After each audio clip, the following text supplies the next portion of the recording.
up, friends of the good mood? This is Manni, and welcome to the next session here in War Robots. As you can see, with two different Inquisitors that I want to test. One has long range setup, and one is a short range max DPS brawler. And I think that's a very up-to-date topic now, since everyone can now get an Inquisitor from the supply drops. So let's go and use our in team deathmatch our long range Inquisitor first to try to stay alive for a little bit longer and see how much we can do without getting too close to the enemy. Of course, the problem will always be, some shock trains that also have 500 meters range. That's going to be a bit of a problem. But this guy right there has shock trains on his Spectre, and I can deal a good amount of damage to him right there without getting too close myself. He's trying to get into his 500 meters range, you can tell, because he's constantly getting closer to me. But he is still hidden behind this thing. And he just fired, so he's kind of just, right now he's vulnerable. He can't shoot back at me, and I can kill him really quick. Well, he's down to 0 health, pretty much. If I could just get him really quickly for 1 or 2 shots, that would be incredibly good. There it is, nice. He wanted to get in range. See, and that's the range advantage here. We're kind of having a really powerful sniper that can also sneak and stealth himself, right? That's exactly what makes this Inquisitor combination so cool, in my opinion, that you have the ability to just sit back and deal damage from a distance, and at the same time also bypass the energy shield of the enemy. Here we have an Inquisitor coming up. I'm just gonna make an empty jump with a stealth ability right here so I can snipe back at him without taking damage. Of course, I know that Fujin right next to me isn't as lucky. He doesn't have the ability to do that. But we're now through the physical shield of this Inquisitor, Lancelot, so we can just kind of either corner shoot him or, do whatever we want. Although he is somehow getting me behind this thing. That's interesting. So let's just corner shoot him right now. Of course, I may not forget that on the other side, there's still enemies coming up, like this guy here, that I have to worry about. And make sure not to get hit by him. Or this guy with his shock train, very dangerous foe. But yeah, so since we got through his first physical shielding, we can just get through the rest of him relatively easily there. The only problem now is that there is this wall in between us.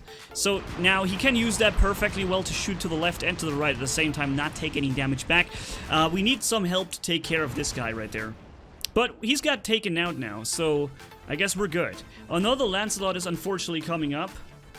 And the shock train Heichi is already ready for it too.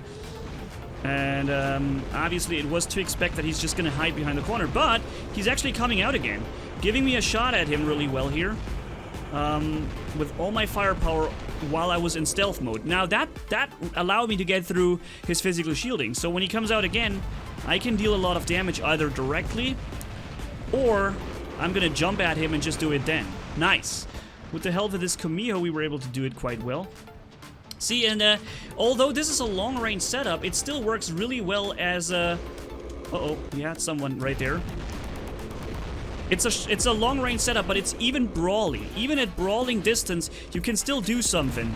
And that's what makes this kind of really interesting to me. It's a mix between multiple different setups. Damn it, I can't get him. Yeah, I can't get him up there. The shock train is aiming at me. I want a shock train, rather. I feel like the shock train is the more important enemy to take out. The shock train Heichi back there. It's 8-8, so it's a very intense and interesting battle still.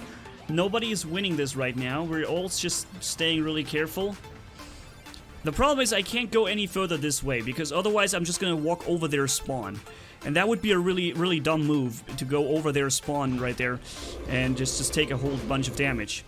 Because they can just spawn right next to you then, and you're gonna get killed. So that was... I did not know that was a Zeus Fury right there. And this guy has gotten his opportunity now. So you can see the enemy has completely formed one big line to this side. So I'm trying to also go for this. I wanted to spawn over there, but of course I never get lucky to actually spawn where I want to spawn. I'm being spawned at the far other side of the map, as far away as possible from where I wanted to go. I think that's the furthest spawn you could have gotten. There is a chance to spawn where Thermalin or Temilian or whatever it is. That you can spawn there too. I just wasn't lucky to get there. So I have to walk all that distance.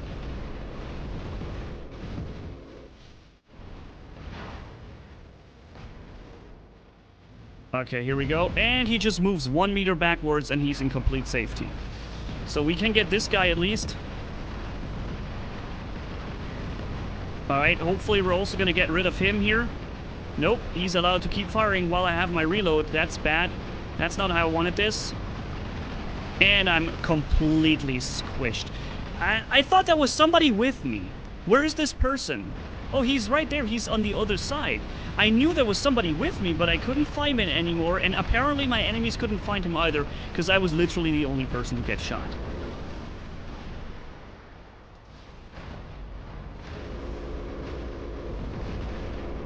Alright, I'm forcing this guy into a jump right now. Or not. Maybe he has already jumped. I don't know. I was trying to fire at this Inquisitor to make him jump. But now he's got killed, so I think he already had his jump.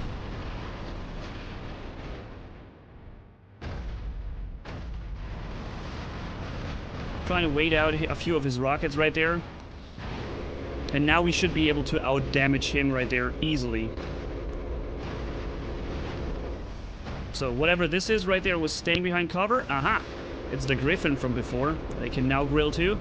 This right here is my anti-Heichi because it runs the Scourge, which is really, really good at taking down Heichis, because they cannot, you know, no matter where you go, the Scourge is going to hit you anyways, right? It doesn't miss, and it has good range to counter Heichi range very often too. So overall, a very decent setup that I enjoy running. I need to keep in mind that there's a spawn of enemies right next to me, so they could just simply spawn right there. Shock train got me a little bit there. That's an Lancelot, of course. What else could it be? But we're taking a ton of damage into this Lancelot. Nice. Got him killed super quick. And there he is again. Lancelot is back with another Lancelot. He's just non-stop spawning Lancelots right there. I'm just staying right here. I can corner shoot around the corner there, no problem. I don't have to expose myself to that. Oh, I am getting attacked from the side now by some kind of fury or something. Alright, there he goes. Oh, and he's done too. Oh no, another Lancelot comes spawning in. Okay, I'm gonna let him empty all his rockets. Oh no, now I fired empty all my Scourge. That's a problem. Oh, come on, kill him. Yes. Nice. I'm regenerating some of my Scourge and some of my shielding, but the problem is... Oh yeah, come on, Heichi, shield me. Use your shield in front of me.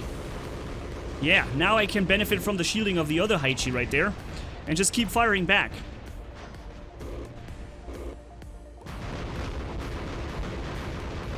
Yep, there we go. Nice. Right in his back.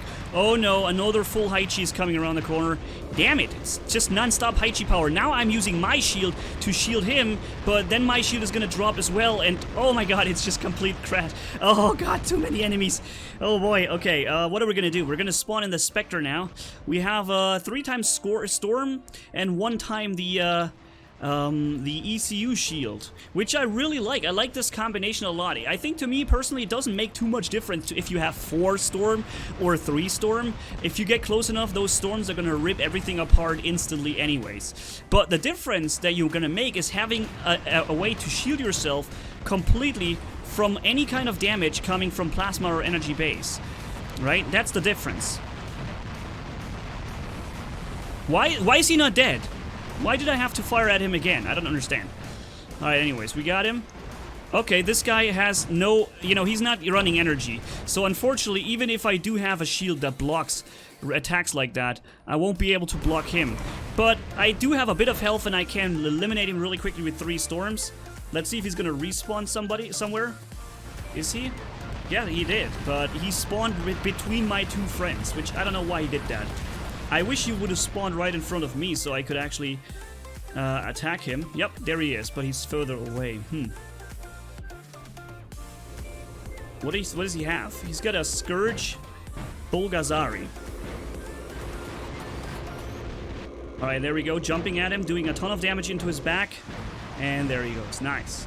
So that's it, 30 kills, that means nobody else can spawn here anymore. I really enjoy this setup, I'm gonna make some videos about it, but for now, let's leave that as a comparison between the short-range Brawling Inquisitor and the long-range, also still kind of Brawling Inquisitor. But you can see when you go close with the full Taran and Ember Inquisitor, you can just kill 2 Haichis really fast, for example, right? Whereas with the long range, you need a little bit more time, but you don't have to take the risk to get into their firing range. So overall, I think I favor the one with Scourge and Dragoon, but it's really valuable to also have the one with the Taran and Redeemer, because it's gonna allow you to counter many Haichis and stuff like that. One thing you can't do anything against is Inquisitor Bulgazaris with Taran or Scourge or Shock Train. The Bulgazari will just hold your shield up, and you won't get through that shield. Even with all your firepower, you won't get through that shield. And it's just gonna, as soon as you reload, he's gonna kill you. So that's one thing you just can't attack with it, but you need rockets for the Bulgazari. But yeah, so let's leave it like that. Thank you guys so much for watching. If you enjoyed this video, leave a like and comment down below. And if you haven't already, hit subscribe. It's brutal as a man can hit for more. Thanks for bearing with me. You guys are awesome as always. Manni-Gaming signing off. Bye-bye.